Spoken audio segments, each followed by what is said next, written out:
Okay, so let's start. So how we can sort the data under this Power Query editor? Simply, I have two columns here: annual income and total children also, right? So on the basis of annual income, first I'll sort it. So under the home tab, I have two options: A to Z and Z to A. A to Z means it's ascending and Z to A means descending. So first of all, I'll use Z to A. Okay. So once I clicked on the Z to A, it's processing. Okay. So I got here $90,000. Okay. And also I got the same step which is recorded under the applied step. So same step we will apply on the total children in Z to A.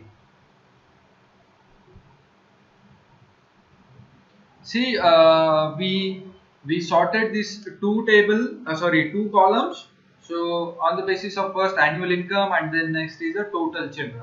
So you can see here the written number is 1 and here you can see the 2. That means first we sort the annual income column and after that total children column. So if we again sort the educational level, see the Z to A,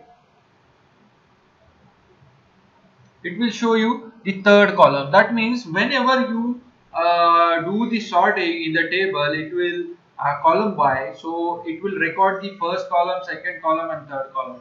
So for your understanding as well as to avoid the confusion between the sorting, so it will give you that much flexibility.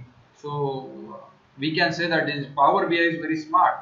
So I don't want any sorting options here, so I just simply close it down. So once you see, this Power Query editor never ever support your Control Z. If you want to go back, you just need to cross this step and it will remove that step. See, the sorting is gone, right? So this is what it is. So I hope that you understood. This is only for your understanding purpose, right? Okay, thank you.